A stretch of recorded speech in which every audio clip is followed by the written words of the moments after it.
실손보험에 가입하긴 했는데 이 보험금 청구 과정이 좀 번거롭다 보니까 청구를 안 하고 또 미뤄두신 분들 많으실 겁니다. 보험금 청구 과정을 전산화하자는 실손보험 청구 간소화 논의, 이게 14년째 진행 중인데 여전히 제자리 걸음이라고 합니다. 지난해 대통령이 선거 공약으로 내세운 바 있는데 좀처럼 진척이 없다고 합니다. 안개 속이라고 할 수 있겠죠. 실손보험 청구 간소화, 현재 어떻게 진행이 되고 있는지 금융부의 김미연 기자와 하나하나 짚어보도록 하겠습니다. 어서 오세요. 안녕하세요. 실손보험 청구 간소화라는 얘기인데 이게 무엇인지 먼저 간략하게 설명해 주실까요? 네, 한마디로 가입자가 직접 서류를 발급받지 않고도 쉽게 보험금을 청구할 수 있도록 하자는 겁니다. 현재 보험금을 청구하려면 보험 가입자가 병원을 찾아 각종 영수증과 서류를 뗀 뒤 보험사에 직접 전달해야 합니다. 절차가 번거롭다 보니 보험금 청구를 포기하는 분들도 적지 않은데요. 윤창현 국민의힘 의원실 조사 결과 이런 이유로 최근 3년간 보험금을 청구하지 않아 사라진 금액은 7,500여억 원에 달했습니다. 실손보험 청구와 간소화가 도입되면 이런 문제가 좀 해소될 전망입니다. 보험 가입자가 곧바로 보험금을 청구할 수 있도록 병원이 관련 서류를 보험사에 직접 보내주기 때문인데요. 이 문제가 2009년 처음 공론화됐을 때 보험사들은 보험금 지급 증가 등을 우려해 반발하기도 했지만 지금은 인력 등 각종 비용을 크게 절감할 수 있다는 면에서 찬성으로 바뀌었습니다. 다만 의료계는 진료비 정보가 중개기관을 거쳐 보험사로 넘어가기 때문에 개인정보 유출을 이유로 반대하고 있습니다. 일각에선 병원의 민감한 수익 정보인 비급여 부문이 전산화되면서 표준화될까 봐 꺼리는 것 아니냐는 지적도 나오고 있습니다.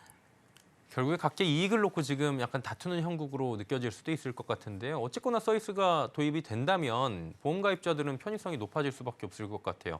대통령도 이 문제를 두고 해결 의지를 보인 바가 있었죠. 네, 맞습니다. 윤석열 대통령은 지난해 대선 후보 당시 공약으로 실손 청구 간소화를 제시했었습니다. 실제로 당선 후 정부는 지난해 5월 대통령실 직속의 디지털 플랫폼 정부위원회를 공식 출범하면서 핵심 추진 과제에 이 문제를 포함시킨 바 있습니다. 정부 정책 추진 과제로 선정되면서 업계는 오랜 이 논쟁이 모처럼 속도를 낼 수 있다는 기대감에 부풀기도 했었는데요.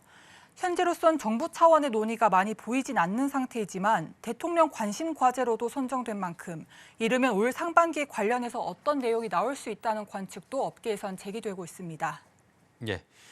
최근에 의료계가 제도 도입에 찬성한다 이런 입장을 밝힌 것 같아요. 그럼에도 아직 논의에 진척이 없거든요. 이유가 뭡니까?